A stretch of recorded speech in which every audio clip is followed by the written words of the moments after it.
Fala nação rubro-negra, sejam todos bem-vindos. Esse é o NegoCast, o podcast da torcida do Vitória, o maior campeão do Nordeste. Eu sou Ramon Cerqueira e mais uma vez divide comigo a bancada virtual do NegoCast, Fernando Barbosa. Salve nação rubro-negra, NegoCast entrando aí na sua temporada 2021 com um episódio muito pedido por vocês, né? Um tema aí que sem dúvida vai dar polêmica, vai atrair audiência aí. E temos um convidado especial para falar sobre ele, não é isso, Ramon? Exatamente, como convidado nesse 14º programa, ou o primeiro da segunda temporada, né? O primeiro da temporada 2021, temos o prazer de receber o ex-conselheiro do nosso clube, Andrei Fux. Seja bem-vindo. Boa noite, amigos. Boa noite a galera rubro-negra aí que ouve o NegoCast. E eu espero que a gente, nesse debate aqui, consiga elucidar algumas questões que sempre pairaram nossas cabeças, né? Mas nem sempre conseguimos ter uma visão completa do jogo. Então, toquem aí o meio de campo que o atacante aqui vai tentar fazer o gol. Corretado.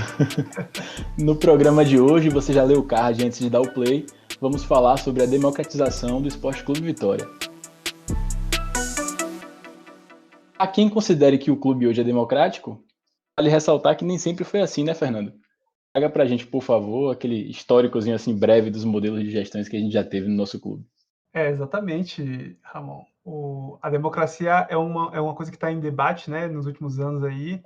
É um tema que vem preenchendo o bate-papo da torcida rubro-negra, mas nem sempre foi assim, né? O Vitória, ele foi fundado por uma família ali, um grupo de amigos enfim, acho que talvez quando fundaram não tinha dimensão do que ia se tornar, mas durante anos ele foi gerido assim por famílias, por pessoas próximas, né? A democracia em si, ela é uma coisa muito recente. Ela acho que não tem 10 anos no clube, sabe? Então, ela é muito principiante, e isso inclusive nos outros clubes também, né? Não é uma coisa só do Vitória. Assim, pensar em clubes democráticos é algo que vem de forma mais recente, assim, crescendo.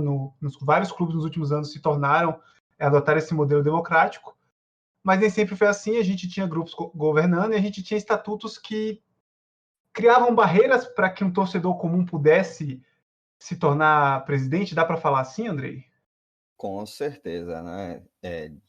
Hoje não, na verdade, a nossa torcida mais jovem, principalmente, sempre nas redes sociais se posicionou utilizando uma palavra que é extremamente adequada para a história política do Esporte Clube Vitória, que é a oligarquia, né? O modelo oligárquico de gestão, né? Que é passado de geração em geração aí.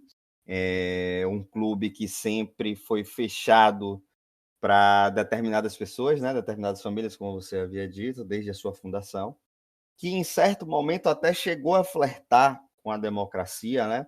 Quando houve aquela eleição de Eduardo Moraes e, se não me engano, o Pirinho, se não me falha a memória, eu acho que o Irlan, se tiver, o Irlan Simões, né? Acredito que a maioria de vocês já conhecer, historiador aí, amigo, tem um card enorme para falar do Vitória, vai me corrigir se eu estiver errado.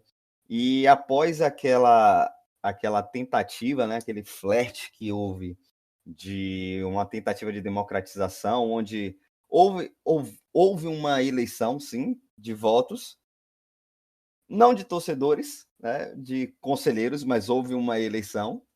Acredito que nos últimos, além das últimas eleições agora que aconteceram recentemente, tenha sido a última eleição verdadeira que houve no Vitória. Então, Isso lá atrás, né? lá atrás, a gente está falando de 1984, 83, que o Eduardo Moraes, né, que hoje até inclusive meu vizinho, acabou perdendo por um único voto. Foi complicado, foi uma situação complicada, mas ele chegou a ganhar um carguinho ali também, né? Então, assim, é só para refletir o que era o Vitória, né? E que, graças à juventude reacionária, como somos conhecidos, conseguimos aí, com muita luta, mudar. E essa mudança se veio, assim, qual que foi o impacto dos resultados esportivos nessa mudança, porque já se existia de muito tempo atrás essa vontade, né, como você falou, desde 84, que se tenta fazer uma eleição mais democrática no Vitória, e só que, de fato, a gente começou a pensar em, pô, agora a gente precisa abrir o clube mesmo, tem que se democratizar nas eleições de 2016, né? Eu lembro que na época eu já era sócio, já podia votar, e uma das grandes discussões que se fazia na época era de que a eleição está sendo direta aqui, a eleição está sendo aberta, você está votando no conselho, né, porque a gente votava numa chapa do conselho, mas você sabe que vai ser o presidente. Então, de certa forma, a gente abriu aqui a eleição direta, só que não era bem assim, correto? Corretíssimo. Na verdade, a gente tem que fazer justiça a um grupo, né, formado ali em meados de 2009 para 2010, que foi quem deu o pontapé inicial para verdadeiramente começar essa onda da politização do Vitória ser tornada democrática, né? A política do Vitória ser tornada democrática, que foi o movimento Somos Mais Vitória, que veio em 2003 a ser implodido naquela eleição em que se não me engano, era a chapa 13 de maio, não me recordo agora o nome da chapa por completo, que acabou sendo implodida também, né? Devido a algumas atrapalhadas aí que parece que o antigo candidato da chapa passou por alguns maus bocados aí jurídicos, então a chapa acabou que sequer, se não me falha a memória, sequer concorreu na eleição, né? Que estranhamente contava também com o apoio, dizia ele, do atual presidente, né? Que tanto ao longo dos anos lutou contra a democracia no clube, bem como o seu então vice-presidente lá em 2001, 2002, enfim, na maior parte da gestão. Então, a gente precisa antes de colher os louros, né, para falar do Vitória do Torcedor lá em 2016, que teve essa grande participação para a democratização do clube, né, que foi quem mais trouxe ideias e, enfim, deu o pontapé inicial, né? Mas, infelizmente, quando nós tratamos de política, é algo muito sério e severo. Então, assim, lá naquela gestão de 2013, quando o movimento Somos Mais Vitória apareceu, foi algo estrondoso. Estrondoso, né? Tinha uma menina, se não me falha a memória, a Larissa, esqueci o nome dela agora, que o então presidente do clube, à época, o Alex Portela Júnior, toda vez que ela era conselheira, toda vez que essa menina, nas reuniões do conselho, abria a boca para falar, meus caros, você via o presidente do Vitória tremer, verdadeiramente tremer, porque era uma mulher que tinha uma imposição política muito forte, lutou bastante por essa questão democrática, batia de frente com ele, né? Então, assim, qualquer pessoa que queira dizer que foi responsável pela democracia do Vitória, que ajudou, antes tem que falar, houve um grupo que como é que a gente pode, qual é a palavra que eu posso falar? Me influenciou, né? Me deu a verdadeira influência para que a democracia surgisse. Então, a gente antes tem que buscar esse histórico lá, né? Que acredito que muitos conhecem um dos líderes daquele movimento, que é o nosso Franciel Cruz, mais conhecido como Françoel, ou então Pedro de Lara lá no Barradão. Então, assim, a história do Vitória com a democracia foi um flerte muito rápido e que, infelizmente, a gente vai falar mais sobre isso aí ao longo do programa, mas, infelizmente, foi conseguida a duras penas. Né? Foi algo que foi muito rápido, né? Muito rápido, mas justamente pelo impacto dos resultados dentro de campo, né? Pelos insucessos que nós tivemos com o então ex-presidente, né? Que era o presidente do clube, Carlos Falcão. Se aqueles resultados não viessem negativos, se o Vitória estivesse conquistando, galgando um espaço como parecia que aconteceria depois daquela campanha de 2013, Eu não acredito que nós estaríamos hoje aqui falando sobre democracia, não. Talvez estaríamos falando numa tentativa de luta, mas para dizer que o clube era democrático seria muito difícil. Então, com certeza, os impactos negativos das derrotas lá, né, pesaram na cabeça do torcedor que procurava algo diferente. Andrei, muito interessante você trazer essa relação entre o resultado esportivo e o anseio do torcedor por uma política de clube diferente, né? Mas antes de a gente falar sobre isso, eu queria também te fazer uma pergunta em relação à organização desses grupos, desse grupo específico, né? Lá no começo, a gente sabe que o WhatsApp, hoje em dia, todo mundo cria grupo para resolver tudo. O WhatsApp é de 2009, mas a gente sabe que ele foi chegando, se popularizando, mas como é que esse grupo já se reunia e debatia seus assuntos internos? Era via rede social? Era mais presencialmente, no Barradão? Como é que isso funcionava? Esse grupo, o Movimento Somos Mais Vitória, eu confesso que eu participava da lista de transmissão, existia uma lista de e-mails, né? Na época a gente ainda tratava de e-mails, hoje pode parecer até algo retrógrado, mas na época era a ferramenta mais útil que tínhamos, né? Apesar do Orkut também existir, mas a maneira mais segura e rápida de dialogar era através dos e-mails, não dos depoimentos. Imagine você ter que ficar mandando depoimentos ou scraps, eram as mensagens lá no Orkut para 500 pessoas, que eram mais ou menos o número da lista de transmissão que tinha no e-mail. Então, assim, surgiu dessa forma, né? As pessoas se conheceram mais através da comunidade no Orkut que tinha, chamada Leões do Orkut. Né? Confesso que não me recordo se ela ainda sobrevive. Cara, existia um grupo no Facebook, mas já tava, da última vez que eu olhei, já tava assim, quase ninguém postava, sabe? Bem fraco assim a É movimentação. isso, mas era uma comunidade que tinha uma movimentação super interessante, Sim. mas super interessante, principalmente nessa questão política, né? Não à toa, muitos deles fizeram parte desse processo de redemocratização, né? Posso citar aqui pessoas como o Walter, como Dona Bárbara, né? A Liana, o Rick, né? Que são pessoas que eram pessoas muito conhecidas da época lá da comunidade no Orkut e que fizeram parte desse projeto de redemocratização do clube.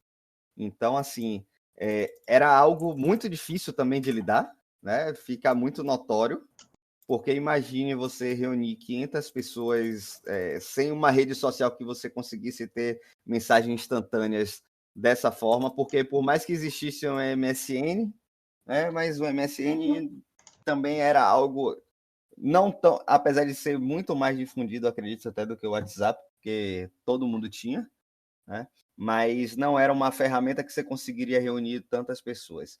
Então, assim, isso era muito bem movimentado através do e-mail, né? De uma lista de e-mails. Confesso para vocês que minha lista de e-mails ficava absurdamente lotada devido à grande, graças a Deus, né? A grande repercussão e envolvimento que as pessoas tinham, né? Justamente com o anseio de uma democracia na política do Vitória. Confesso também que era menor de idade, ficava ali só de tocaia, tinha pouca participação efetiva devido a isso. Apesar de já ser sócio, já naquela época, né? Comecei a ser sócio quando o Vitória criou o projeto Vitória Mania. Então, sou velho, mas nem tanto, sou novinho, mais um pouco de velho mesmo. Então, assim, foi muito difícil. E esse grupo, infelizmente, foi dissipado naquela. Rapaz, eu tô realmente tentando me lembrar do nome da chapa que resultou desse movimento. Eu esqueci, se vocês puderem me lembrar aí, eu vou agradecer, tá? Foi a século XXI, Vitória né? Século XXI, perfeito, perfeito, exatamente. Eu falei 13 de maio, algo do tipo aí, nada a ver, pra vocês verem, né? Novo, mas com cabeça de velho. Acho que o Alzheimer tá perto já. Brincadeiras à parte. Então, assim, foi um período muito conturbado, né? Me recordo que foi um período muito conturbado, em que boa parte do grupo não queria, né, fazer parte desse projeto que que lá eles também já pautavam a questão da democratização, mas pelo envolvimento, né, de Paulo Carneiro, entre outras figuras já tarimbadas do Vitória, muitas pessoas também não quiseram se envolver. Então, isso foi bem difícil, né? E eu acredito que naquela época, né, porque vínhamos também de anos, apesar da final da Copa do Brasil de 2010, vínhamos também de anos não muito bons, falando futebolisticamente, né? A bola de vez em quando entrava, de vez em quando não entrava, era algo muito complicado. O Vitória era um time muito instável, né? E mais do que isso, era um time que. Um time não, um clube, né? Porque time é aquela azurra que está lá dentro de campo. Vou falar pejorativamente, porque eu acho que é o programa da juventude, né? Então vamos lá. Era um time que a bola de vez em quando entrava, né? Mas maior parte do tempo não, né? Porque quem não se recorda, apesar daquela final de 2010, nós tivemos o descenso no mesmo ano, passamos uns 2 anos na Série B logo em sequência, perdemos título dentro de casa, e pior do que tudo isso era a obscuridade que existiam nas contas do Esporte Clube Vitória, né? O Esporte Clube Vitória era formado, né, na sua grande maioria, no seu conselho deliberativo, por pessoas que já acompanhavam aquele grupo há muitos anos. Então, assim, as pessoas malmente questionavam, né? Existiam poucas pessoas que questionavam dentro do conselho. E eu falo isso porque, apesar de muito jovem, eu acompanhava meu tio em praticamente todas as reuniões do conselho deliberativo. Então, por muitas vezes eu frequentei reunião do Conselho Deliberativo. Foram poucas as oportunidades que eu não fui, né? Então, assim, o que é que a gente via? A gente via uma tentativa de poucas pessoas argumentarem, de poucas pessoas questionarem o que se acontecia, né? E uma dessas pessoas, eu já citei, que foi a Larissa, que fez parte lá do projeto do Vitória Século XXI, né? E que até me causou estranheza quando ela, em alguma dessas últimas eleições, participou como candidata junto ao Walter Seja, né? Então, assim, foi um período muito complicado, né? Então, voltando até a um pouco da questão anterior, da questão lá do envolvimento dos resultados em si com a democratização, com o anseio do torcedor, isso, mais uma vez, repito, o Vitória tem um mínimo de democracia, né? Porque eu acho que é uma democracia muito jovem, que, como toda democracia que foi feita no peito, né? Não vou nem dizer nas coxas, foi no peito mesmo, né? Foi chamada a responsabilidade para que houvesse uma mudança estatutária. Como toda democracia que surge assim muito repentinamente, tem seus defeitos, né? Tem, óbvio, que trouxe inúmeras qualidades, não só a questão do torcedor votar, mas a possibilidade de pessoas que há algum tempo atrás duvido muito que teria chance de ser conselheiro, de participar mais efetivamente da vida do clube. Então, eu acho que a gente não pode também de deixar de lembrar dessas pessoas, né?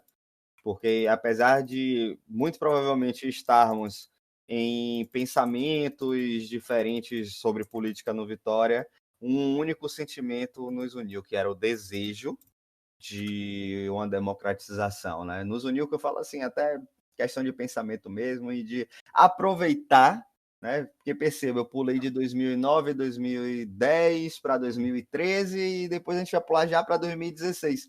Então a gente sempre tem um interstício aí no meio, né? A gente tem sempre um período em que as coisas parecem estão indo bem, justamente se a gente parar para observar, foi em 2012 quando a gente teve aquela campanha fenomenal da Série B, né? Que quase a gente não sobe. Depois veio aquela campanha de 2013 e isso realmente, para o torcedor que vivia angustiado e que tinha aquela sede de democracia, acabou se perdendo no meio de bons resultados. É importante destacar, André, que muito de coisas que a gente reclamou nos últimos anos, meio que acontecia também. A gente tinha contratações em excesso nessas épocas, né? Muitas contratações, a gente formava pouco, dava pouca chance para a base. Então, Só que muito disso era, como é que eu posso dizer assim, ocultado por essa boa fase de 2012, 2013, né, que o Vitória subiu e conseguiu um sucesso na Série A. É verdade que quase sobe, mas quase foi campeão também. Foi uma campanha de altos e baixos muito, Exato. muito grande. Então, assim, depois que realmente a gente teve ali com o Falcão, a gente teve um péssimo 2014 e que chegou em 2015 a gente conseguiu um feito que hoje pode parecer até comum, mas na época foi visto como algo quase que inédito, que foi não classificar para a segunda fase do Campeonato Baiano, ou se ele, na verdade, não ir para a final. A Vitória estava acostumada a ser sempre campeão e não ia para a final. Exato. Mas, assim, pior do que isso tudo foi perceber de que aquele insucesso não se deu meramente por incompetência do presidente, daquele então que era o presidente do clube à época. Muito disso se deu como um reflexo da própria falta de uma democracia, da própria falta de transparência que existia no clube, né? Foi um reflexo daquilo que bom, se eu venho fazendo uma coisa errada e jogando a sujeira para debaixo do tapete, uma hora a sujeira vai aparecer, né? É aquela coisa, pô, a vida toda a gente faz coisa errada, a vida toda a gente faz coisa errada. Quando a gente tenta fazer alguma coisa boa, vai sempre uma alma suja do passado tentar puxar você pelo pé. Então foi basicamente isso, né, traduzindo para a nossa realidade, foi basicamente isso que aconteceu lá em 2014. Né? Não foi meramente pela incompetência na parte do futebol. Né? O mais assustador foi encontrar o clube, né? Não falo de mim, né, porque eu não estive lá dessa forma, mas falo assim, pelo que eu vi, né, enquanto conselheiro, a terra arrasada que foi encontrado o clube, e quando muita gente pensava que o clube era sadio, né? Não à toa que as pessoas que sucederam o Carlos Falcão tiveram que tomar um adiantamento de cota de televisão, tiveram que pegar gastar praticamente todo o bônus, né, que recebeu pela assinatura de um contrato longo, que é esse contrato agora de 2019 a 2024. Imagine, lá naquele ano de 2015, 2016, o Vitória já teve que antecipar a receita. Então, a grande dificuldade sempre foi essa, né? Então, a conta chegou foi dessa forma.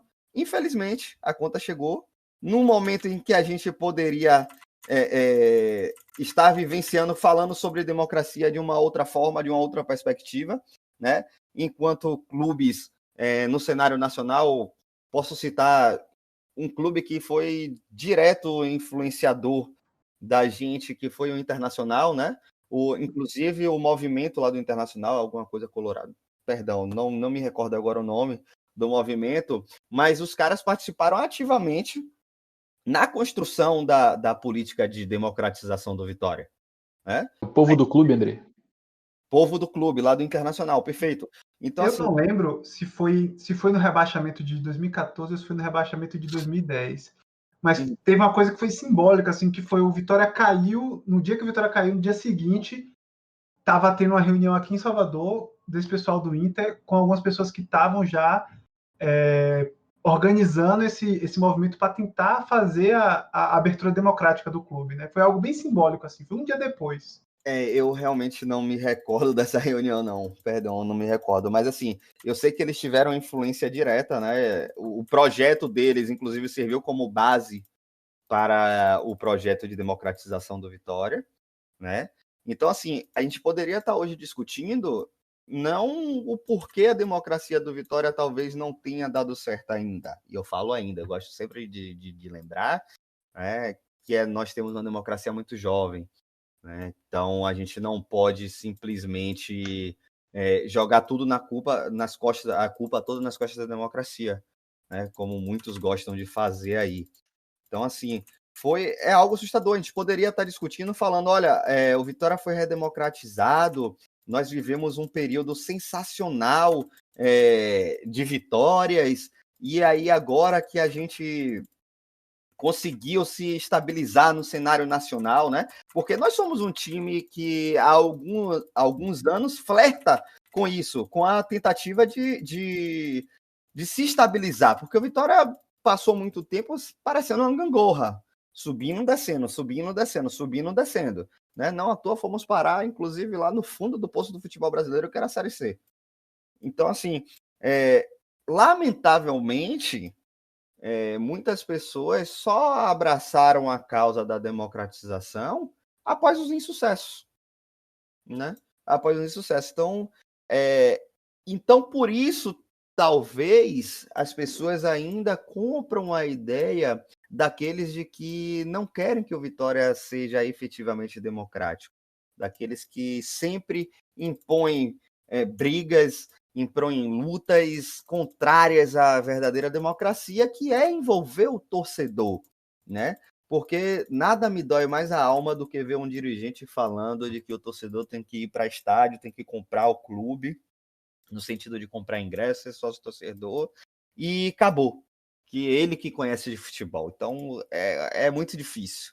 Então, isso é, né, muito desgastante quando falamos em democracia.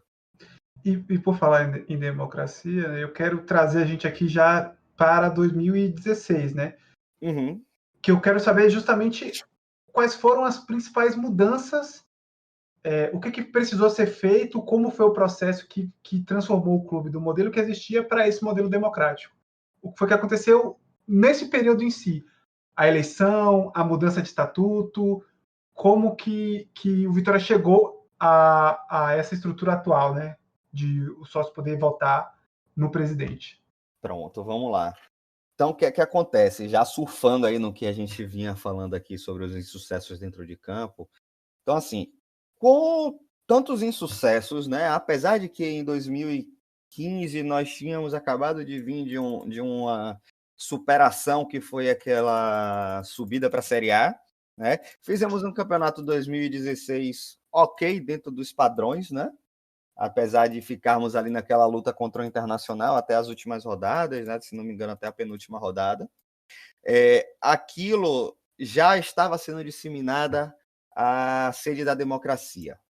Então, o torcedor que era mais reticente, ele viu a necessidade de uma mudança no que acontecia no Vitória, né? Então, muito influenciado por isso, foi gigantesca, e confesso que inesperada, a adesão da torcida no processo de redemocratização, né?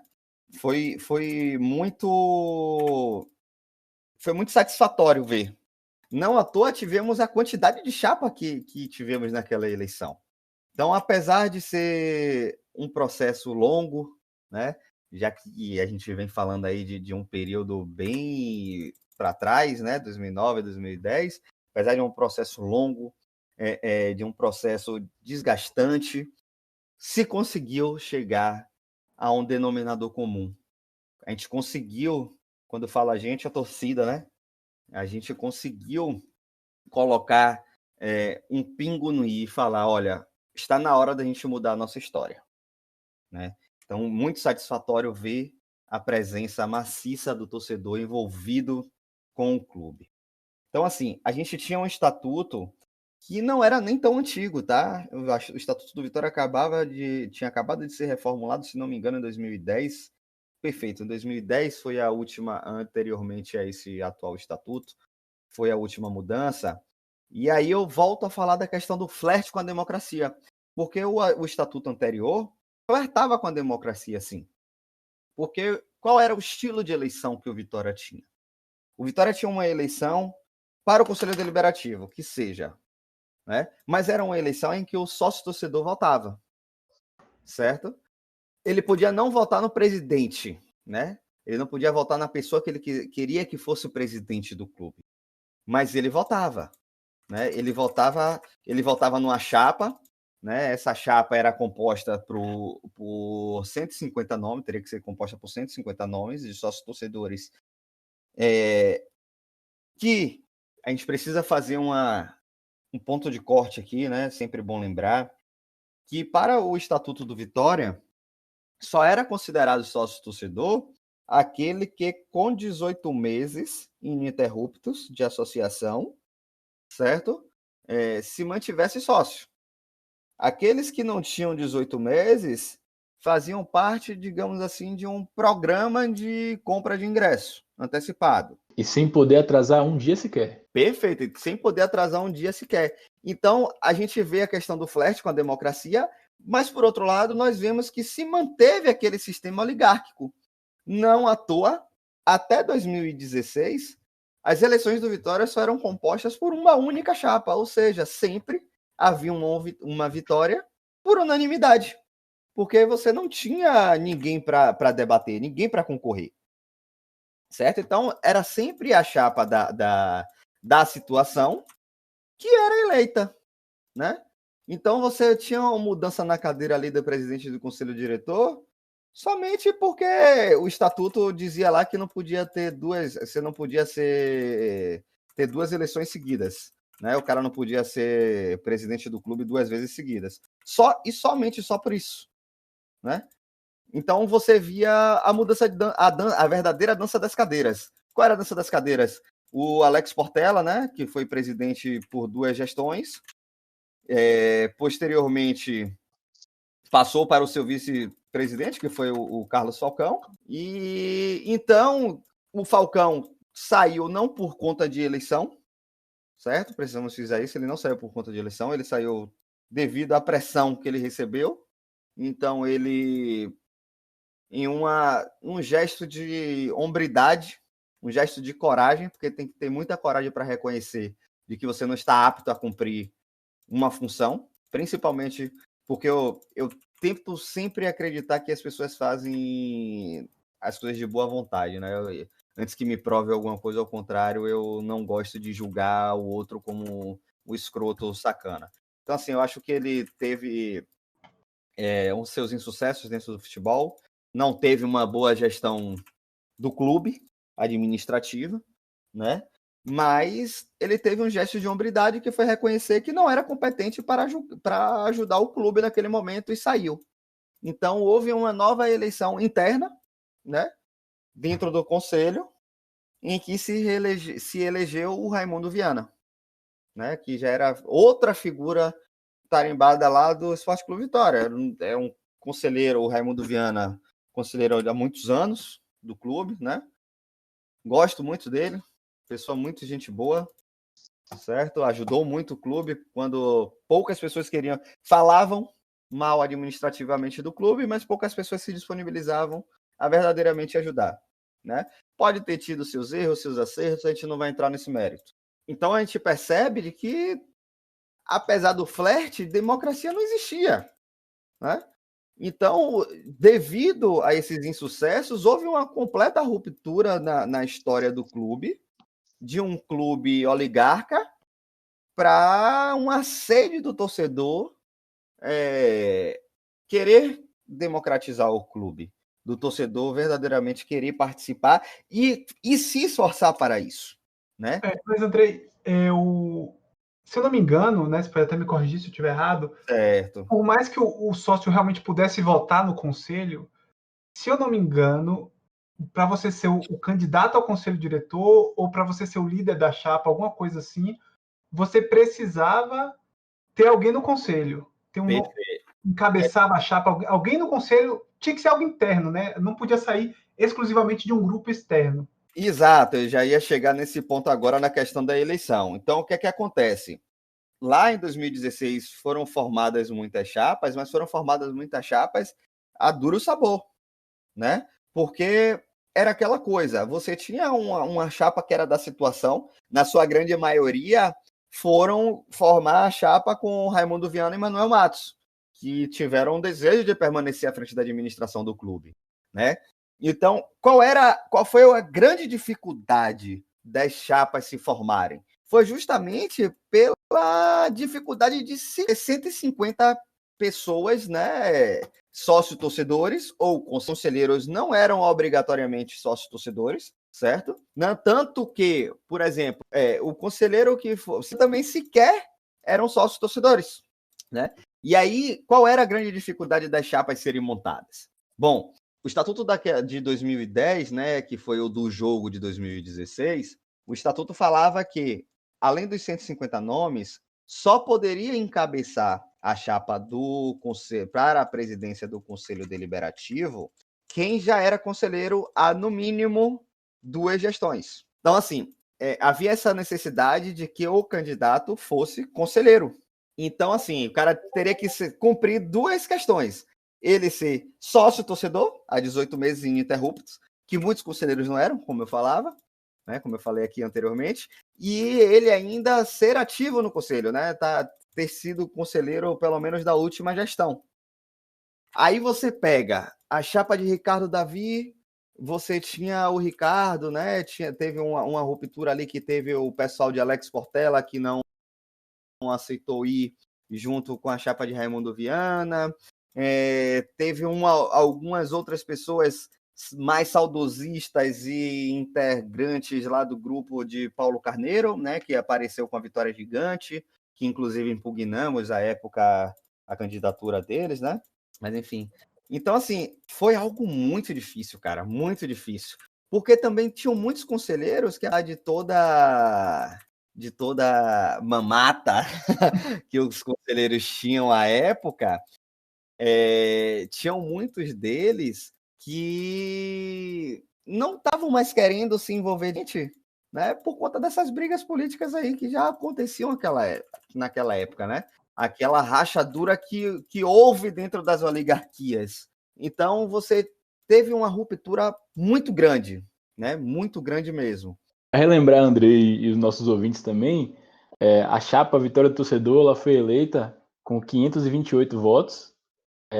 A chapa Vitória de Todos Nós ficou na segunda colocação com 425 votos, seguido da chapa Vitória Gigante com 391 e da Vitória Cada Vez Mais Forte com 246 votos. Aí dá para encaixar cada característica de grupo que Andrei citou anteriormente. Perfeito. E já pegando essa ponga aí da questão da votação, então, quem mais demonstrou ter uma diferença, né, dos grupos que já haviam vindo na sequência histórica do Vitória foi a Vitória do Torcedor, né? Querendo ou não, ainda que tinham muitos participantes que em algum momento já tinham sido conselheiros, né, mas que naquele momento não eram mais, você tinha uma congregação de muitos grupos políticos divergentes, né? Então, e a chapa de Ricardo Davi a cada vez maior, não, é a Vitória mais forte. Porra, rapaz, eu acho que eu vou parar de comer queijo, porque rapaz, não é possível que você acabou de dizer, eu esqueci, velho. A Vitória de Todos Nós, Vitória de Todos Nós. Então, a chapa Vitória de Todos Nós tinham pessoas que até 2 dias antes faziam parte da gestão. Eu posso citar aqui, por exemplo, que o Alex Portela foi um dos grandes responsáveis pela vitória de Raimundo Viana, né, de ascender Raimundo Viana e o Manuel Matos ao poder naquela eleição indireta ainda de 2015. Você falava-se muito da participação direta de Carlos Falcão ainda, apesar dele ter renunciado alguns anos antes. Então, o torcedor ansiava essa mudança e era o grupo que mais se falava em uma mudança estatutária, certo? Apesar de ter nomes que, para muita gente, não era legal, né? Para muita gente, ainda assim, teria um pouco de ligação com o pessoal da Vitória Gigante, digamos assim, né? Poderia dizer que alguns acreditavam que não poderiam ser eleitos e, para garantir uma vitória, para garantir uma estadia, se envolveram na vitória do torcedor. Então, assim, foi uma eleição muito difícil mesmo. Não muito pelo número de votos, né, em si, mas muito mais pela composição, pela dificuldade em compor os grupos, certo? E principalmente com um dado aí que o Ramon trouxe, muito interessante. A Vitória do Torcedor ganhou com 500 e tantos votos. A Vitória de Todos Nós ficou em segundo lugar com 400 e poucos votos. A terceira com 300 e pouco, a outra com 200 e pouco. Se nós formos fazer uma somatória do número de votantes, é ínfima para o tamanho do Vitória. Então, imagine que cerca de 2.000 pessoas, se eu não estiver tão ruim de matemática assim, cerca de 2.000 pessoas é que estavam decidindo a vida do clube. Imagine. Um fato curioso é que a margem entre eles é tipo 100 votos, assim, era meio como se fosse uma escadinha, mas eu acho que isso acontecia porque a gente tinha chapas enormes. O cara, para formar uma chapa, tinha que ter não sei quantos conselheiros titulares, não sei quantos conselheiros suplentes. Exato, eram 300 nomes, 150 titulares e 150 suplentes. Então o cara só ele já tinha quase que 300 votos para a chapa dele. Exatamente. E aí, no universo de 2.000 votantes, é bem complicado. Então, assim, o que é que a gente esperava que acontecesse com a democratização? De que com a abertura do clube, o torcedor se empenhasse e tivesse mais desejo de se associar, de participar efetivamente da vida do clube. Mas apesar de ter ocorrido a mudança estatutária, o que a gente viu na prática, né, muito por questão também, mais uma vez, dos insucessos dentro de campo, foi uma ruptura do torcedor com o ideal de democracia. Porque o torcedor começou a uma ideia que começou a ser disseminada por alguns deles, de que a democracia que estava causando aquilo, né? Porque você imagine o pessoal que fazia parte do Vitória desde sua fundação, óbvio que não por questão de idade, mas por questão familiar, que foram gerações, passadas de gerações em gerações. Você ter uma quebra disso, né? Porque daqueles, praticamente quem ficou foi Alex Portela, que era, por força do estatuto, era conselheiro vitalício, e eu nunca vi numa reunião do conselho, certo? Nunca vi em uma reunião do conselho, nunca vi participar de uma reunião do conselho, pelo menos falando da época em que eu fui conselheiro, né? Então, você teve uma ruptura de cultura muito grande, e essas pessoas tiveram muita dificuldade em aceitar isso, né? Então, eu acredito que a vertigem da democracia, vamos trazer um pouco da cultura brasileira aí, né? Da cultura política brasileira atual, a vertigem da nossa democracia tenha se dado muito por conta de que as pessoas se frustraram com aquilo que elas acreditavam que seria o ponto de mudança na história do clube que elas torcem. André, apenas para situar nosso ouvinte, estamos falando da eleição de 2016, na qual uma chapa era eleita e ela inteira compunha o conselho, correto? Diferente do que acontece hoje. E esses conselheiros, dentro já do conselho, em 48 horas, era o presidente do conselho convocava uma reunião que indicava o presidente do conselho diretor, ou seja, o presidente do clube. Foi nessa que surgiu o nome de Ivan de Almeida. Pronto, exatamente. perfeito. Porque naquela época, a chapa do Vitória do Torcedor tinha duas opções. Ou seria o Ivan de Almeida, né, que foi quem, dentro do cenário que era apresentado dessa questão de uma eleição indireta, aceitar os ideais da questão da democracia, né?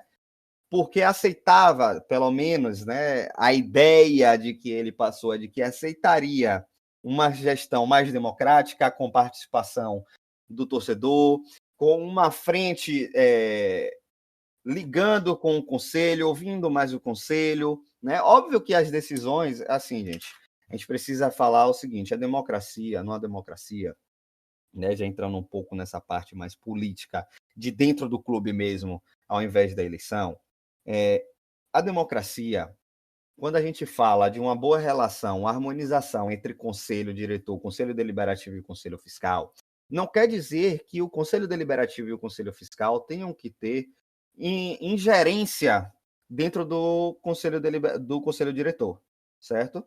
Óbvio que quem é o executivo é o conselho diretor. Quem tem que assumir a responsabilidade, né, assumir a bronca, né, dizer, olha,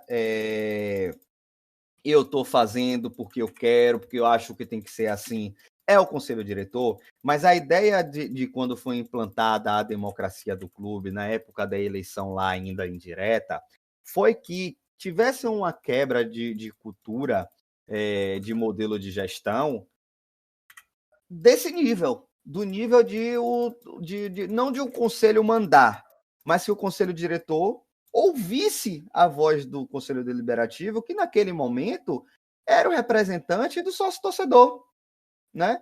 Então, isso foi muito impactante, muito impactante.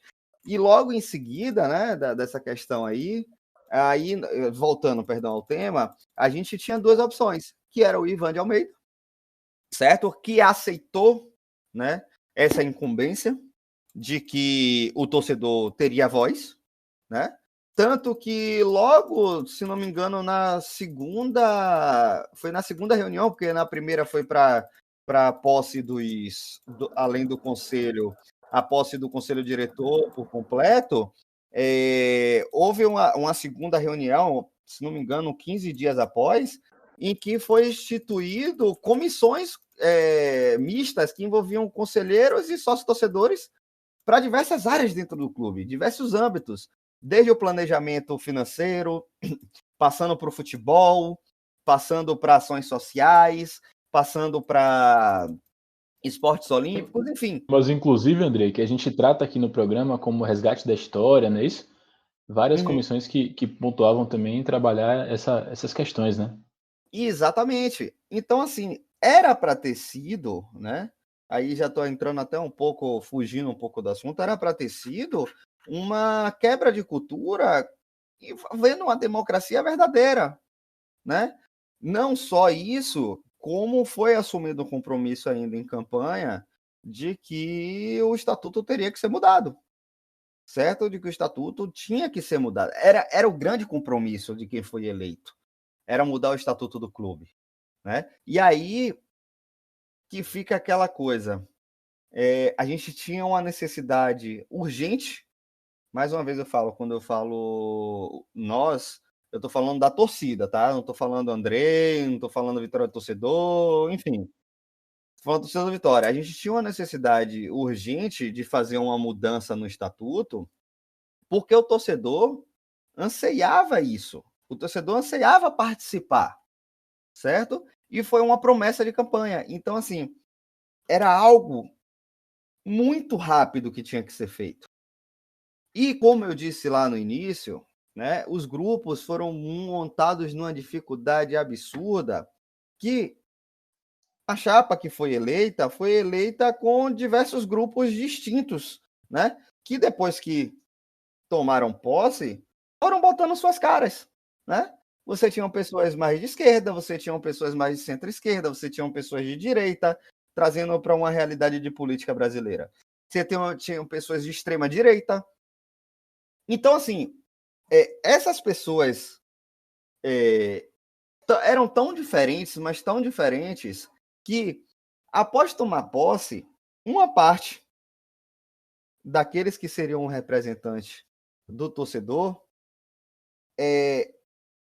eu falo mais por mim assim, né? Uma percepção minha. Uma parte não queria verdadeiramente uma democracia do clube. Eu acho que isso ficou muito nítido. Isso, sua percepção, você lá dentro. Exatamente. Isso ficou mais nítido para mim quando nós conseguimos, a gente teve urgência, como eu falei, a gente teve urgência, né? Nós torcedores tivemos urgência, a chapa do conselho teve um trabalho árduo, né? O conselho teve um trabalho árduo para aprovação de um estatuto de uma forma muito rápida, né? Foi um estatuto que foi mudado em 6 meses de gestão, quase, né? Então, assim, foi algo que na minha percepção ficou muito nítido quando você traz nesse estatuto, né, uma boa base daquele estatuto que a gente queria reformar. No sentido de, óbvio que eu acho que a gente tem que ter um ponto de corte para torcedor voltar, etc. Mas a gente continuou limitando a participação do torcedor no clube, certo? A gente continuou limitando a participação do torcedor no clube. Então, já até pulando um pouco de pauta, o que acontece? A gente tem uma democracia jovem, né? Foi muito rápido. Aprovamos um estatuto em que foram feitas inúmeras sugestões de emenda, né? Eu acredito que tenham sido recebidas mais de 500 emendas, né, para serem votadas. Não se conseguiu. Eu lembro que foi feita uma pincelada e foi levada algumas delas para a votação naquela AGE que aprovou o estatuto, certo? Mas por tumultuação, né? Por um tumulto, não tumulto de briga, etc., mas por algo que aquelas pessoas que não queriam a democratização do clube, né? Que naquele momento a gente já vivia um cenário não muito bom no mundo do futebol, né? Porque apesar de termos sido os campeões baianos invictos, acho que foi o último título do Vitória, inclusive, né? Tínhamos sido eliminados da Copa do Nordeste para o rival, né? Da semifinal da Copa do Nordeste para o rival, depois de ter ganho o primeiro jogo. A gente não vinha bem na Copa do Brasil, foi eliminado na Copa do Brasil pelo Corinthians, né? Tomou 3-0. Então, o clube já não jogava, o time já não apresentava um bom futebol. A gente teve um péssimo início de Campeonato Brasileiro, perdendo dentro de casa, fora, dentro, fora, enfim. Tivemos uma sequência muito ruim, né? E quando a bola não entra, tudo se dificulta. E dificulta mais ainda quando você tem do lado de fora, né? Do lado de fora não, dentro mesmo. Pessoas com visões completamente diferentes, né? E pessoas que não queriam a democratização do clube, pessoas que queriam apenas se aproveitaram da onda do anseio do torcedor para justificar uma entrada no conselho, ou então pessoas que tinham acabado de perder uma eleição e não queria sair, né, de criticar, começou a dizer que o estatuto democrático que era isso que tinha feito aquilo, que tinha dado espaço, né, para aproveitadores, parafraseando um dos ex-presidentes do Vitória. Então, assim, nossa democracia é muito frágil. Mas nossa democracia é muito frágil não é só pelo fato dela ser nova. A nossa democracia é muito frágil porque a gente ainda tem a cultura, né? E eu me coloco nessa posição. A gente tem uma cultura muito de resultado dentro de campo, sem observar que o clube não se limita às 4 linhas dentro de campo, né? Não se limita ao jogar futebol, ao fazer gol, né? Porque existe um ditado popular, né? Muitos nós conhecemos, que é que a bola não entra sozinha, né? A bola não entra É à sozinha. toa, né? Não é à toa que ela entra, À né? toa, exatamente. A bola não entra à toa, né? E isso a gente vê, a gente está vendo aí, não vamos nem entrar na questão do esportivo, a gente está vendo isso aí esse ano, a gente está vendo um time formado por jovens jogadores, a gente está vendo um time formado por um técnico novo, né? Um técnico novo, um técnico que está buscando fazer algo diferente, mas os resultados não estão vindo por N motivos, né? Estamos passando aí, eu acho que é de conhecimento público que a gente tem passado por anos muito difíceis, né? E essa mudança de estatuto não foi muito bem-vinda na visão de muitos, não foi muito bem-quista. E não à toa, não à toa, a gente tem aí passada de pano, as pedaladas, né? Vamos trazer mais uma vez para a política brasileira, as pedaladas estatutárias a todo momento e ninguém contesta, ninguém fala nada, todo mundo aceita numa boa. Então, isso é muito difícil.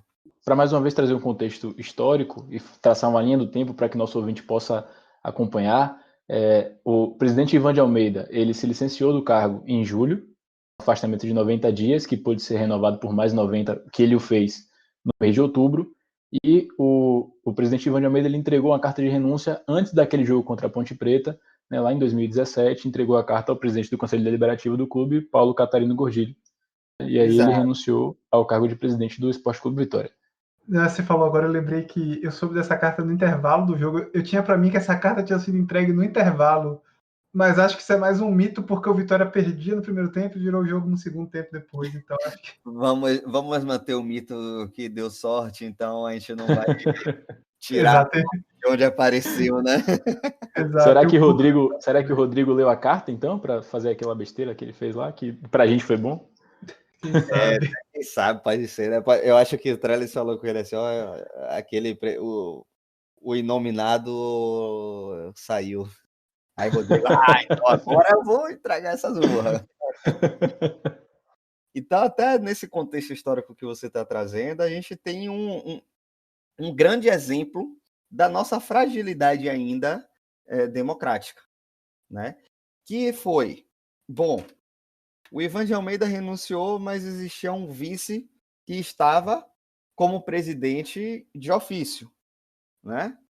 Então, assim, o que é que o estatuto diz? O estatuto fala sobre o presidente do conselho diretor, mas o estatuto, esse estatuto atual, falava também sobre a vice-presidência, né?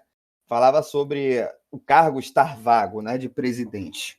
Então, existiam algumas análises jurídicas. Uma tese era de que o vice-presidente deveria ser mantido no cargo, tendo em vista que ficou vago, e existia uma outra tese de que, não, aquela chapa ali ainda eleita estava sujeita ao estatuto anterior, que o estatuto anterior não trazia na sua carta a questão do vice-presidente.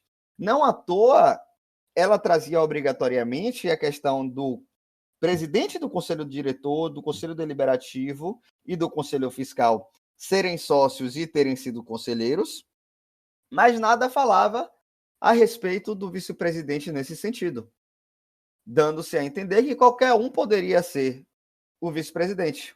E também dando a entender que, em caso da vaga do presidente do conselho diretor ficar vago, abriria-se uma nova eleição, que foi o que culminou aquela eleição de Ricardo Davi com a manutenção do Conselho Deliberativo. Isso que eu ia comentar. Foi uma eleição que, como eu posso dizer, foi diferente do Estatuto, né? Porque do que o previu o Estatuto, porque a gente não teve eleição para como teve na última, né? De Conselho Diretor, de Conselho Deliberativo, de Conselho Fiscal. Foi só o presidente. Exatamente. E isso, né? Talvez tenha sido prejudicial, talvez não. Isso aí a gente deixa para o torcedor analisar, né? Mas, assim, a nossa análise na questão estatutária é, bom, se o estatuto falava de eleição em caso de estar vago a vaga de presidente do conselho diretor, essa eleição deveria ser interna ou deveria ser aberta?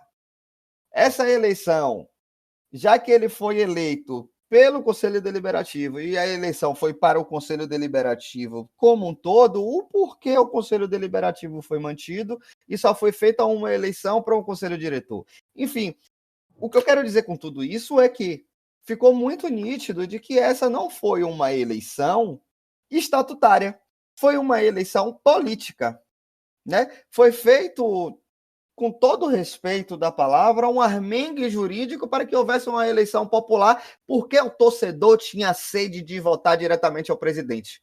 Porque o torcedor ainda tinha aquela questão de, olha só, eu votei para a chapa, mas eu não votei para esse cara ser o presidente do Vitória. Entende? Então as pessoas tinham aquela ânsia, não, eu votei, eu quero votar, tá tudo errado. Então, politicamente, foi feito um acordo, né? Foi feito um armengue jurídico e houve aquela eleição da chapa de Ricardo Davi.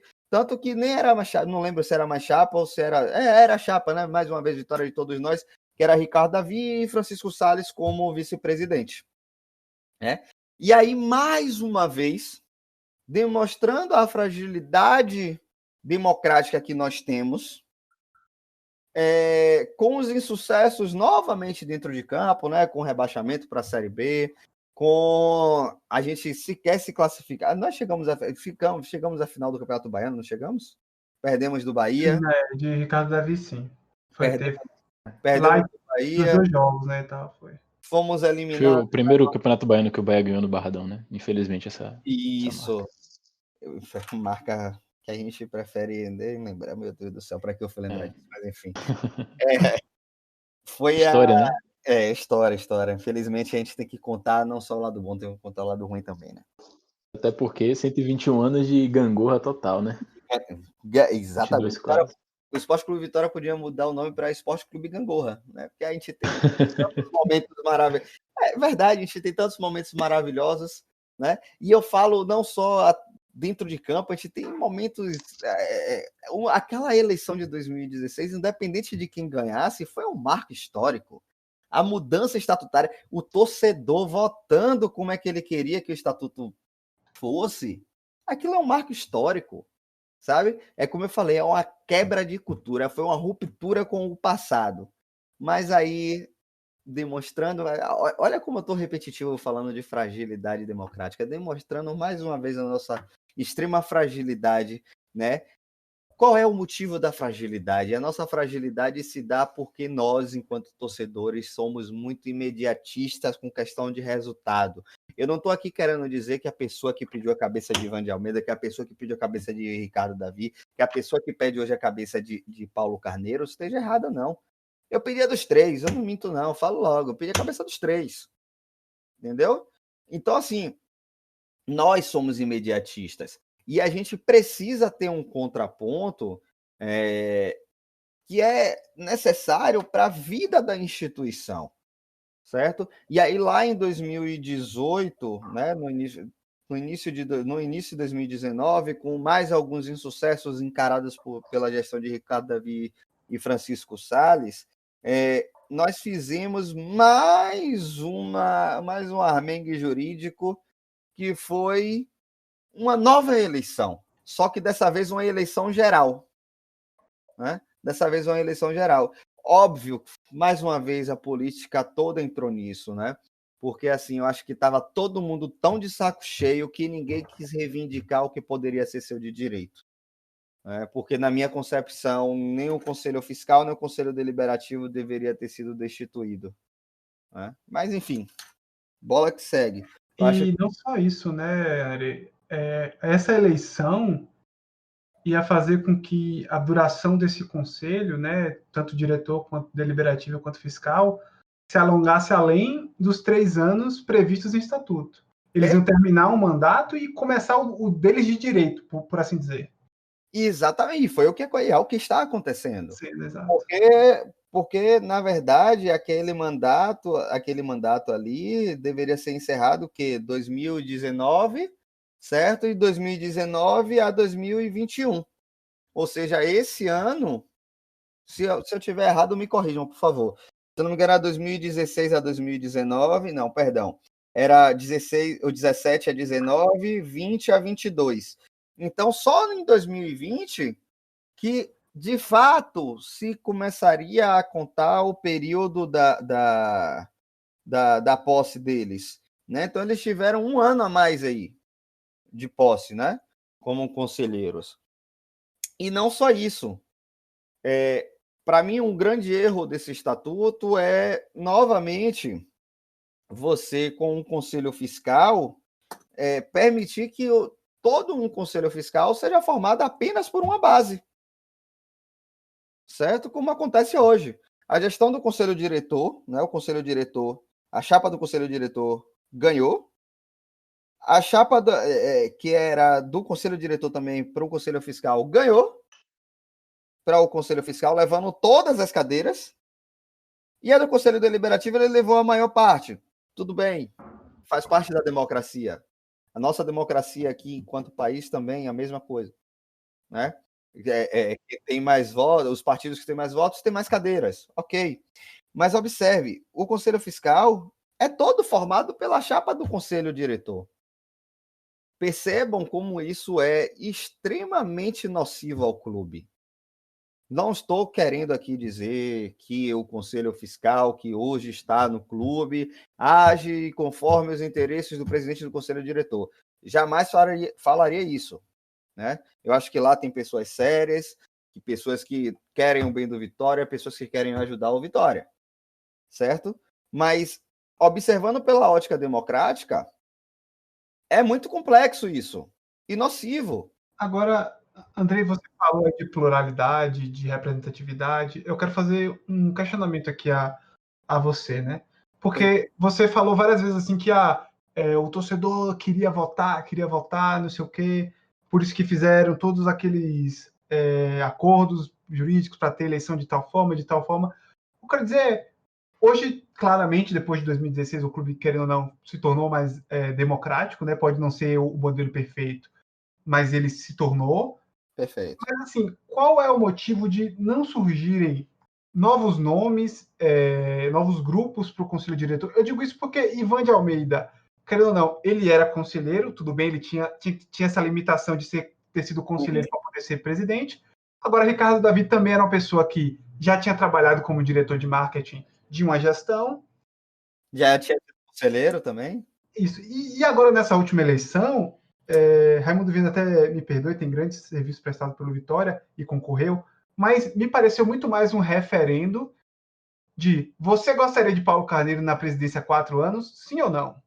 Óbvio que não foi assim, mas foi como se fosse, porque ele ganhou com uma disparada vantagem de votos, né? A chapa dele possui grande maioria também no Conselho Deliberativo e ganhou o Conselho Fiscal. Uhum. Então, assim, a gente precisa fazer essa análise puxando tudo aquilo que foi dito aqui hoje. Então, vamos lá. Quem é maluco, digamos assim, quem é maluco de colocar a cara? Talvez hoje até apareça. Talvez em 2022 tenhamos aí alguma surpresa. Não sou eu, fique claro. Mas veja a palavra que você utilizou, surpresa. Não existe sequer hoje nenhum movimento que você possa dizer assim, pô, talvez fulano em 2022 concorra para bater chapa. Pronto, perfeito. Mas é nesse ponto que eu quero chegar. Hoje não tem ninguém, né? Ninguém querendo botar a cara com medo da exposição. Vamos lá. Pelos insucessos que os 2 primeiros eram, como você está me falando, a gente teve um referendo, para mim também, concordo 100% com você, não foi uma eleição, foi um referendo para a volta de Paulo Carneiro. Esse referendo foi apoiado por pessoas que também já fazem parte da história do clube há muitos anos. Principalmente pessoas como Ademar Lemos Júnior, como Alex Portela Júnior, com Antônio Carlos Menezes, o Cacau, certo? O Fábio Mota.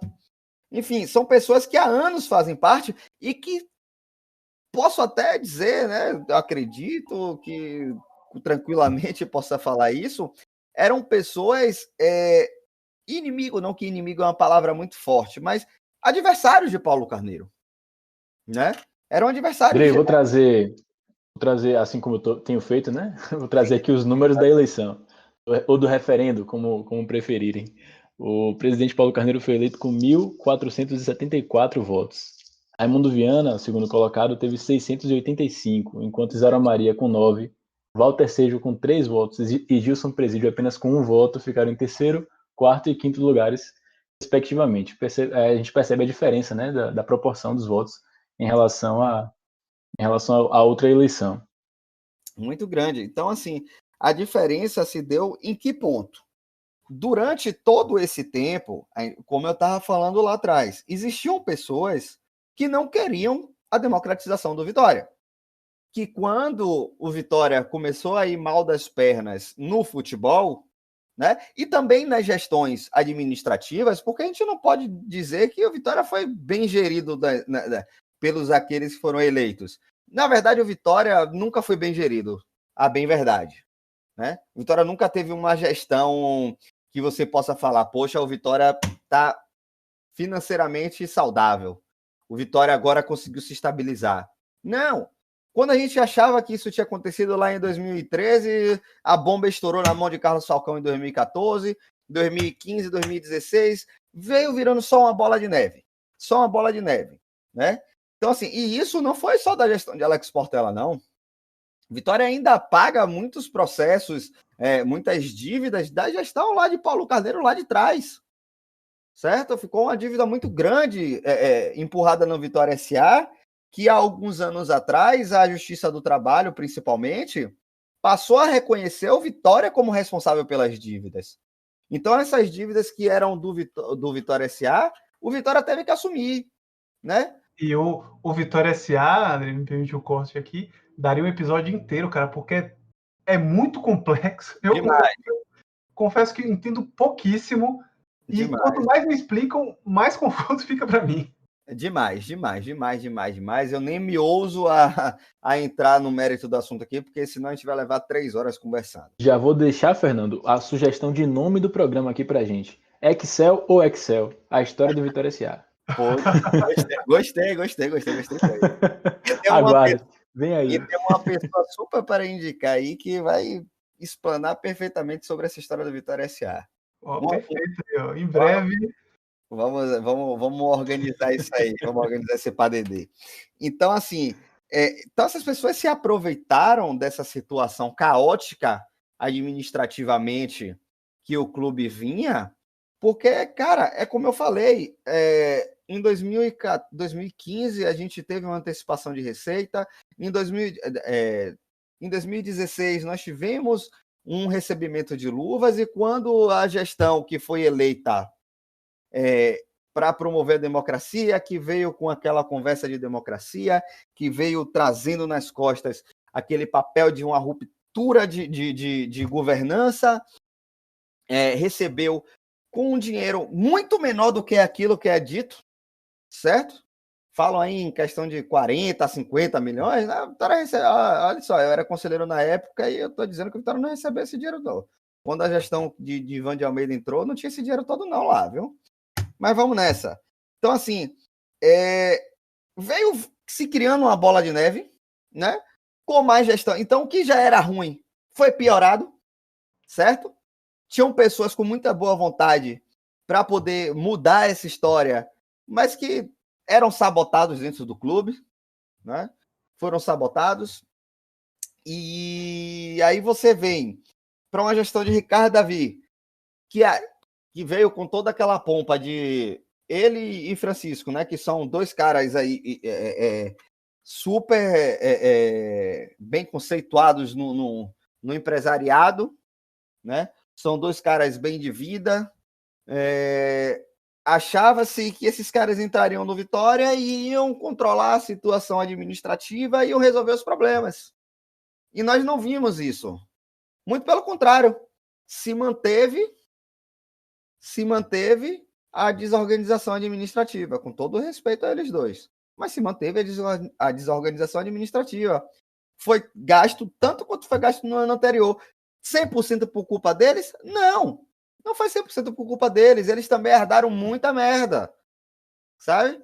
Então, isso, como vem sendo criada uma bola de neve de forma de mais gestões, isso impactou também no torcedor. O torcedor ouvia sempre esses caras que hoje estão lá no Vitória, que foram eleitos democraticamente, diga-se, né? Que eles foram eleitos democraticamente, e que também vieram com um discurso que trabalhariam junto com o torcedor de forma democrática, que se uniriam, de que tocariam um projeto para salvar o Vitória, e, na verdade, na prática não aconteceu bem isso, né? A democracia foi jogada no lixo, né? Tudo aquilo que foi feito para se abrir o clube, para se dar um princípio de democracia, foi fraquejado e sabotado pelo próprio torcedor, que comprou o discurso de que, olha, antes estava tudo bem, os caras entraram, acabaram com o dinheiro do Vitória, desculpa a expressão, o Vitória. Não, aqui a gente pode falar que fudeu o Vitória mesmo. Fuderam o Vitória, e hoje o Vitória é essa merda por conta da democracia que colocou aproveitadores lá na gestão. Então, esse foi o grande diferencial. Então, as pessoas tiveram sim um saudosismo em um período que nós fomos muito bem dentro de campo, né? Eu quero, com todo respeito aqui, se tiver alguém que se sinta na segurança de chegar e discordar e apresentar não apenas palavras, mas apresentar fatos verdadeiros de que o Vitória era administrativamente arrumado financeiramente, quero que essa pessoa se apresente. Mas o Vitória nunca foi. Então a gente tinha um saudosismo de um tempo em que tínhamos contratações espetaculares como Túlio, como Bebeto, aquele time de 99 que não era tão recheado de craque, mas a gente tinha um Tuta jogando muita bola, que também era um jogador já conceituado aí no futebol. Quando a gente trouxe Edilson e Vampeta lá em 2004, sabe? Quando a gente trouxe Aristizábal em 2003, quando nós tínhamos um poder, um cacife para poder trazer esse tipo de jogador. E lembrando que muitas das vezes a gente acaba... Petkovic, daqui a pouco o cara vai falar, rapaz, esse é torcedor do Vitória, não lembrou de Pet lá em 97? Enfim, para não deixar esse saudosista aí querer me interpelar na rua. Vamos lembrar de Petkovic também. Então, assim, contratações de grande porte, contratações de grande valor, que acrescentaram, sim, muito na exposição da marca do Vitória. Então, as pessoas tiveram saudosismo dessa época. Numa época em que a gente atropelava o Bahia de tudo quanto é jeito, né? Andrei, interessante que o saudosismo é trazido, inclusive até em 2004, por conta da semifinal da Copa do Brasil, que o Vitória participou e perdeu para o Flamengo, mas para nesse período, né? Ali em 2004 a gente até fala que, poxa, perdemos para o Flamengo, mas logo em seguida a gente ganhou do Flamengo, deu goleada no Flamengo. Se fosse na Copa do Brasil, né, a gente pegaria acho que foi o Santo André, que chegou na final da Copa do Brasil e ganhou a Copa do Brasil, inclusive. Exato, acabou campeão. Mas o saudosismo, quando ele é apresentado, quando ele foi apresentado nesse contexto eleitoral do Vitória, até hoje é a ferramenta utilizada para que o torcedor, pelo menos aquele ainda que está desavisado, né, continue acreditando em que o Vitória pode, de fato, reencontrar um rumo parecido com aquele de outrora, são essas coisas que são trazidas, né? Interessante também destacar que quem administra o clube hoje estava presente também no contexto eleitoral, inclusive dessa eleição de Ricardo Davi, né? Aí, como eu trouxe das outras eleições, vou trazer aqui também os números. 1.806 sócios torcedores compareceram ao pleito no Barradão, 945 votaram na chapa Ricardo Presidente, que elegeu Ricardo Davi como presidente do Vitória. Essa quantia que representa 52%, né, daqueles que foram votar, seguido por Manuel Matos, com 607 votos, depois Raimundo Viana, 229, aí Thiago Ruas teve 13 votos e Gilson Presídio teve 7 votos. Pois é, então isso aí já exemplifica muito. Então, nós trazemos um saudosismo sem olhar para trás e ver os pontos negativos. Então, isso acabou prejudicando. Mas, como é da democracia, a gente tem que respeitar, né? Não é porque o outro não respeita a sua posição política que você vai desrespeitar dele. A gente tem que respeitar. Mas isso foi bom. Isso foi muito bom. Isso foi muito bom. Por quê? Porque hoje, nós, né, enquanto torcedores que quisemos implantar a democracia no Vitória, podemos virar para aquele cara que é seguidor de Paulo Carneiro hoje, que é presidente do Vitória, que culpa a democracia pelos insucessos, que culpa as gestões que passaram por todos os insucessos, sempre tentando livrar essa atual gestão de qualquer crítica, de falar o seguinte, amigão, o seu candidato, o cara que você apoia, o cara que você está aí lutando com unhas e dentes por ele foi eleito democraticamente. Porque se não houvesse uma democracia, ele não estaria eleito, você está com o Ivan de Almeida até hoje. Faltou dizer que Ricardo Davi foi eleito em 2017 para ficar até 2019, né? E não ficou. Exato. E, na verdade, o próprio Ivan de Almeida, como a gente falou anteriormente, também renunciou ao cargo. Então, nesses últimos anos aí, isso pegou fogo. Mas essa visão e esse discurso, né, é trazido até hoje. Estamos gravando aqui no dia 3, e no segundo parágrafo do texto de contratação do Vitória, do anúncio de contratação de Bruno Oliveira e Lucas Silva, o texto diz o seguinte, lendo aqui diretamente do site do Vitória: Os dois jogadores estão dentro da política de investir em jovens que possam, futuramente, dar retorno financeiro ao clube, devido à crise financeira herdada de gestões passadas e o orçamento limitado pelo Conselho, que aprovou somente 35 milhões, quantia muito abaixo das necessidades para investimento. Então, observe que esse discurso é trazido institucionalmente, né? O que eu particularmente considero uma vergonha, mas esse discurso está entranhado no clube nesse momento, né, que a gente está vivendo. Exatamente, perfeito. Perfeito. É isso aí. E aí, é isso que a gente tem que voltar a lembrar as pessoas que acompanham, né? Eu sou assim, olha só, eu como advogado, eu tenho um tipo de discurso, eu tenho uma fala completamente diferente da forma que nós estamos conversando agora. Eu estou conversando como se estivesse numa mesa de bar com dois amigos, tomando uma cervejinha e, e vamos embora. Essa é a proposta. Deslanchando. Porque eu poderia estar aqui de uma forma completamente robotizada, falando com outro tipo de expressão. Você vê que às vezes até me falha algumas palavras, porque eu não quero falar nada rebuscado, eu estou tentando puxar mais aqui para uma linguagem mais popular. Então, o que fica de lição para isso, eu vou repetir porque eu gosto, é virar para o cara e falar assim: olha, o seu presidente foi eleito democraticamente. Não culpe a democracia, culpe as má gestões, sim, culpe. Mas não culpe a democracia por tudo isso que está acontecendo. E quando uma instituição do tamanho do Esporte Clube Vitória me solta uma nota dessas, eu não vou nem entrar no mérito de falar das inúmeras aparições do Esporte Clube Paulo Carneiro, não Esporte Clube Vitória, nas redes sociais e, enfim, nos textos institucionais do Esporte Clube Vitória, né?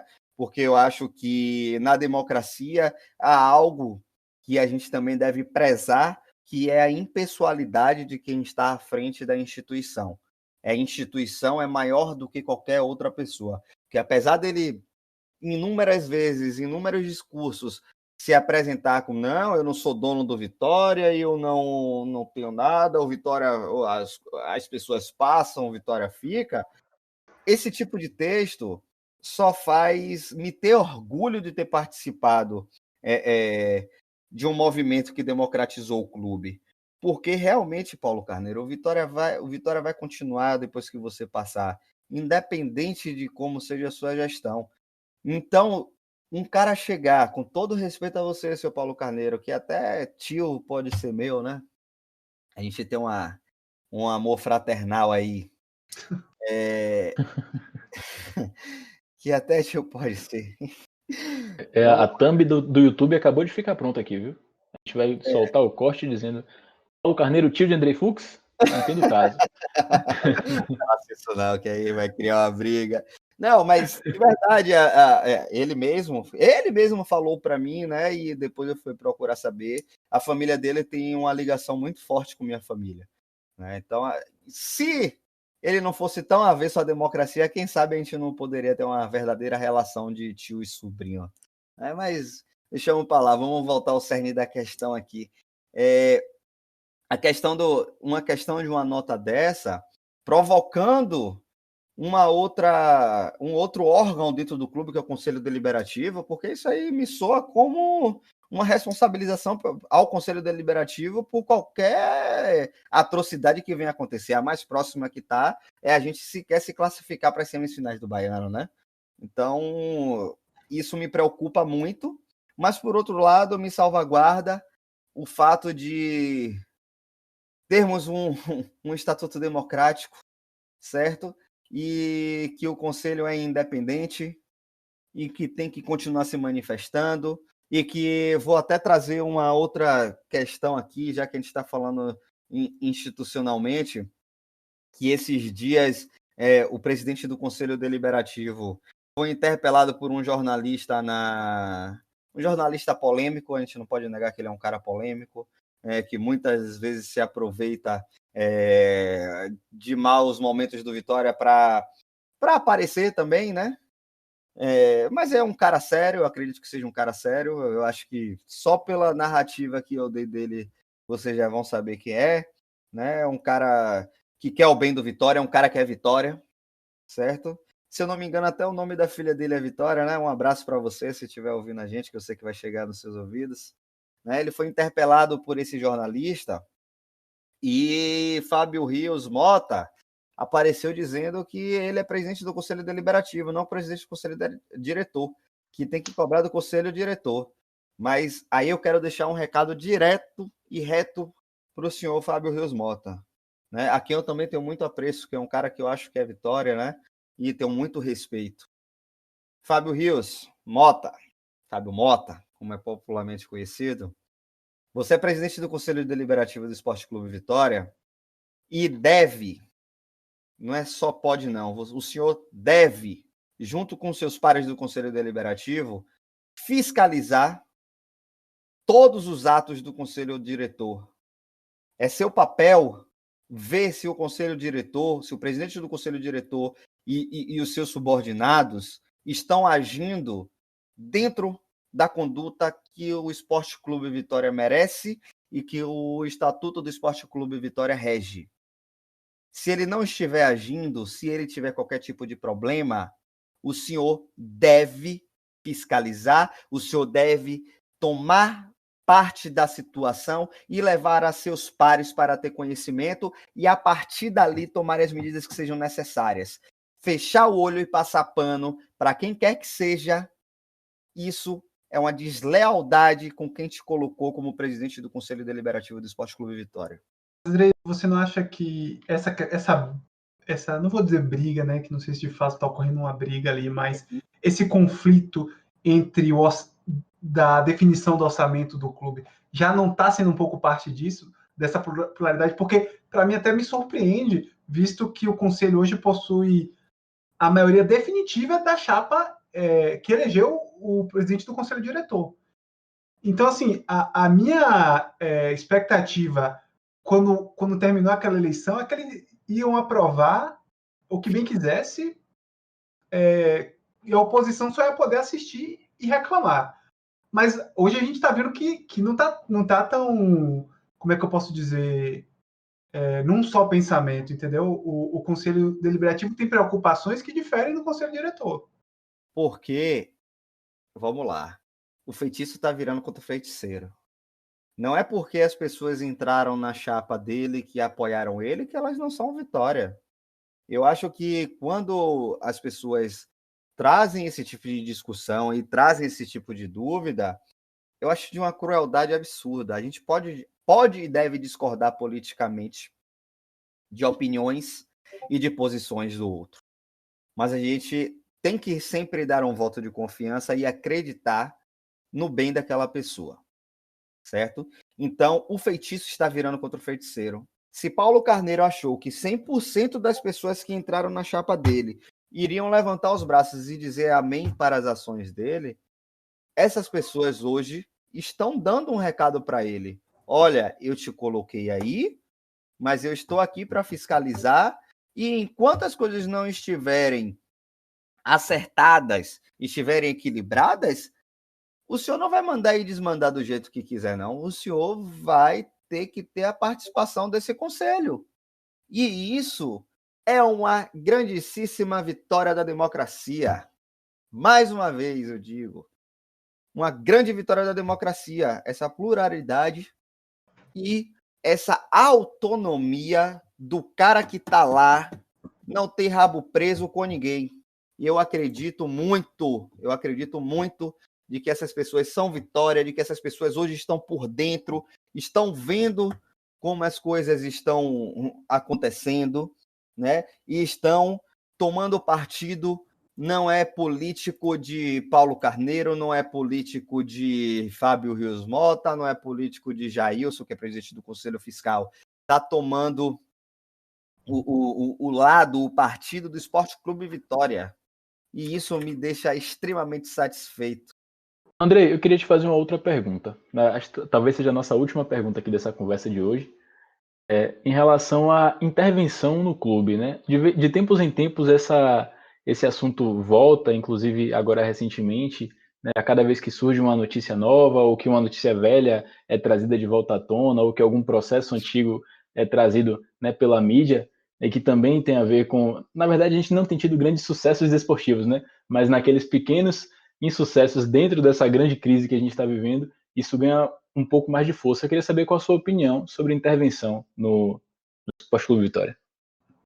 Rapaz, é um assunto muito complicado, cara, muito complexo, né? Porque como um bom democrata, um cara que torce para que a democracia dê certo, apesar de eu não compactuar com os atos de Paulo Carneiro, se não houver uma razão para a sua destituição, para uma intervenção, eu não sou favorável, não. Agora, se apresentarem, né, indícios, eu não estou nem trazendo provas, eu estou falando de indícios, eu acredito que seja necessário.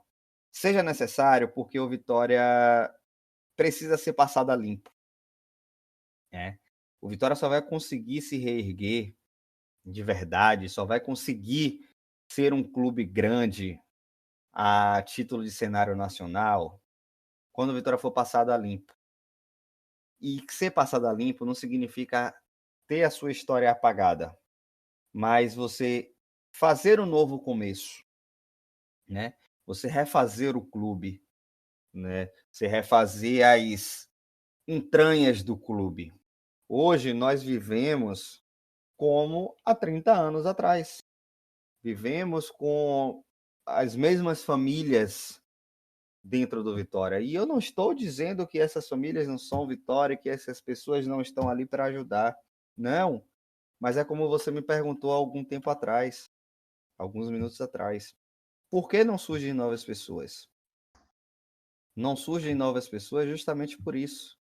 Porque a gente sempre acaba dando voltas. Nós parecemos que estamos naquele globo da morte. A gente está sempre rodando e cai no mesmo lugar, rodando e cai no mesmo lugar, cai rodando e cai no mesmo lugar.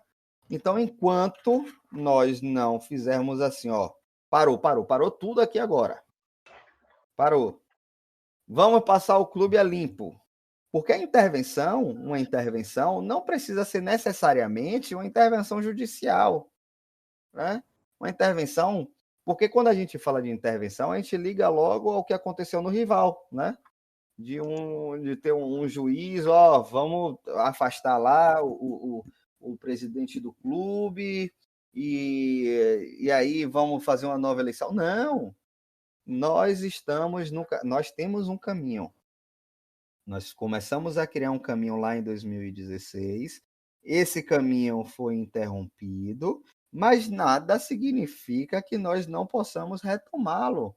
Não é porque 2017 e 2018 deu errado que hoje 2021, que amanhã 2022, 23, assim por sequência, as coisas também darão errado, sabe? Já deu para provar de aquele modelo antigo, o modelo arcaico, o modelo saudosista, não deu certo. Então, por que não fazermos diferente? Por que não intervirmos no clube para recomeçar? Eu acho que a palavra intervenção é muito forte e pode acabar soando um pouco diferente. Assim como o recomeçar pode ser forte, mas é necessário. Hoje é extremamente necessário. É necessário porque a gente precisa entender que a democracia não veio para prejudicar o clube.